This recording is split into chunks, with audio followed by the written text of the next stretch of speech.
$500 million in XRP lost forever? China calls for the legalization of cryptocurrency following President Xi Jinping's positive statements on blockchain. Binance announces a $1 billion blockchain startup fund. Ripple adds 2 new partners. Alibaba and Tencent using blockchain in hospitals. Request Network integrates with Shopify. VeChain upgrades its security measures. Walton Chain invited to a secret smart retail campaign.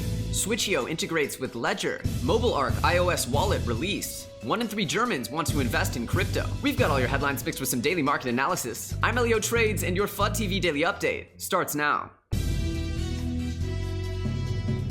Welcome back, FUD Nation. Now, diving in here on CoinMarketCap, we can see that Bitcoin's down 1.5%. We're slipping sliding here, 328 billion. What can I say? It's Friday. Usually as we go into the weekends, there tends to be a little bit more slippage. Obviously, almost everything in the top 10 is red. We're probably looking to lose a little bit of ground here over the weekend. I'd love to see a 12K Bitcoin at some time in June or July. That would make me very happy. Obviously, right now where Bitcoin goes, the whole market goes. It's just how the market's been working. Honestly, there's no need to belabor this. I don't think we're going to see anything too exciting on the charts. Our biggest gainer is only up 11%, and it's Theta token. In our lead news out of the day, we have word that this man, Matthew Mellon, has died of a heart attack while taking ayahuasca in Mexico as part of a rehabilitation treatment, and he had a heart attack, leaving behind $500 million in XRP tokens. Even though he passed away tragically on April the 16th, we're now almost a month and a half later, and his family has not been able to recover the keys, the codes to get into those hardware wallets. So without those codes, without recovering them, that $500 million in XRP may remain lost forever. Honestly, this isn't going to affect too much like the circulating supply of XRP, as there's 100 billion XRP, so I don't think it's really going to dent that,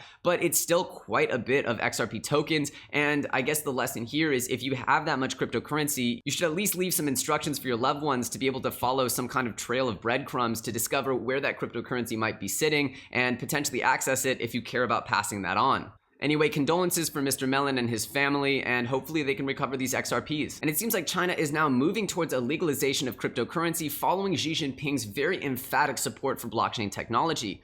Obviously, there's been a big cloud of doubt hanging around the Chinese cryptocurrency markets following all of the bans and the regulations and the sort of negative feeling that many of the Chinese officials gave off towards cryptocurrency. There's a large belief that the only currency is the Chinese government-issued currency, and that's why you've not heard Alibaba or Tencent or any real giant business people in China speaking on creating cryptocurrencies. They do speak positively about blockchain, but never about cryptocurrency. So hopefully this positive statement from Xi Jinping leads to a full legalization. It seems like the Chinese people and the Chinese population now feel like this is an inroad, that they can now call for a full legalization of cryptocurrency with proper regulation. I don't think anyone is expecting for crypto to come into the mainstream without proper regulation. We all just want a proper regulatory framework to exist within, and hopefully this is what leads us there. Having a warm ear at the highest level of government is never a bad thing, so Xi Jinping's statements cannot be overstated how important, how bullish for cryptocurrency and the blockchain industry they might be. Sending all my positive vibes to China right now, hoping that this leads to a cryptocurrency flood in the second half of the year. And we've just got word that Binance has announced a $1 billion blockchain startup fund. We can see watering the grass, growing the green grass here.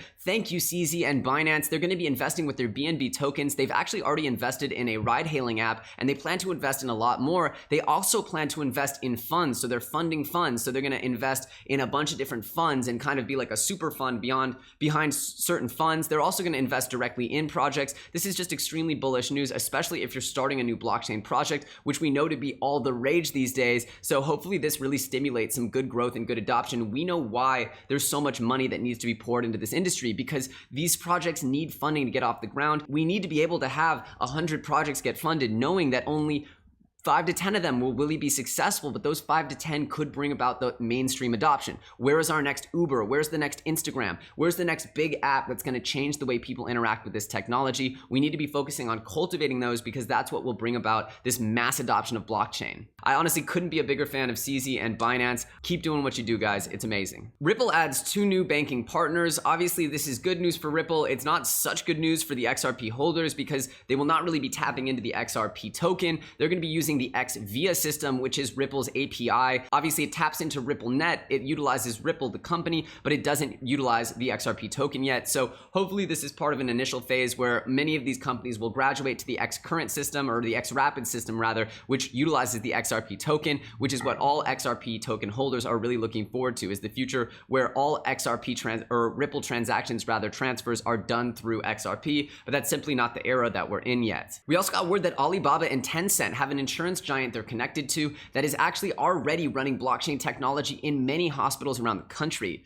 Honestly, we don't need to go too deep into this because we see blockchain adoption happening in these steps left, right, and center. But to know that Alibaba and Tencent, two of the biggest companies and most influential companies in the world, and specifically China, are using blockchain in such a productive way within the healthcare industry kind of brings it into this place of legitimacy that you can't really take it back from. Once you get to being utilized in healthcare, that's kind of one of the most serious, most critical industries in our whole society. And I believe that blockchain is just continually proving that it's here to stay. So this is amazing news for adoption, for the use of our favorite technology, which is blockchain. And Request Network has just integrated with Shopify, so now you can add Request Network to your Shopify store. Easy peasy, lemon squeezy. This is great news for Request Network adoption, and obviously Shopify is the #1 e-commerce plugin app. It's an amazing resource. I have a Shopify store. I might just throw Request on right now. Who knows? Let's do it. And we've just gotten word that VeChain is going to be collaborating with Slowmist along with some other private security firms to ensure that their blockchain is using the highest security practices known to the industry and possible. Obviously, cybersecurity, protecting the blockchain, making sure that no hacks happen, that no vulnerabilities are exploited. This is critical. If we're putting all of our trust, all of our faith, and all of our money in a system like blockchain, then we really need to be comfortable with the fact that this is actually immutable, unhackable, and secure. Especially VeChain is going to be transferring a lot of...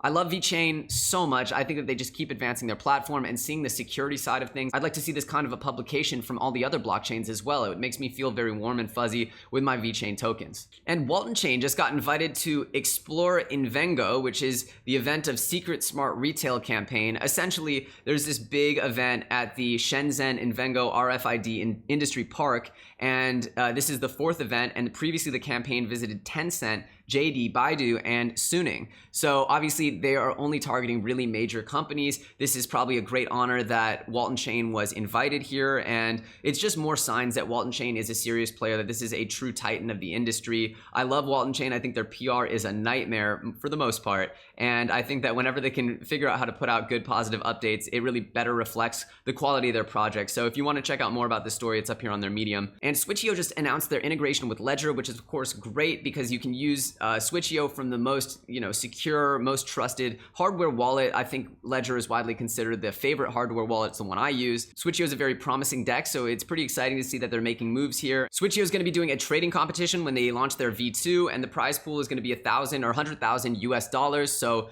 very big news. If you want to go in there and prove that you are the best trader, plug in your Ledger, head over to Switch.io when they launch their V2, go win that 100K. And Ark just got its mobile wallet release on iOS, so if you're holding Ark and you wanted to use your mobile wallet, you now can. It looks like it's very beautifully designed, as most of the technology is from the Ark Co. I really like everything they do over at Ark Blockchain. We actually have a video that we're going to be releasing in the next few days of how to build your own Ark blockchain. It's very, very easy what they've done there, and I really think that Ark is going to be a contender in the enterprise blockchain sort of platform infrastructure play. I really like what they're doing, and I like how solid their team is, and they deliver beautiful products like this one to my right, so check it out. And despite the news, 1 in 3 Germans are interested in investing in cryptocurrency. This is phenomenal. We keep seeing statistics like this growing and growing and growing. Despite all of the negative news, we see more and more people starting to come to understand cryptocurrency, and that's a beautiful thing. Obviously, we can't translate this to any direct growth in the market in the near term, but with all of this sort of nascent interest in the space, what we see is when the next bull run occurs, when we do finally start to get close to highs for Bitcoin,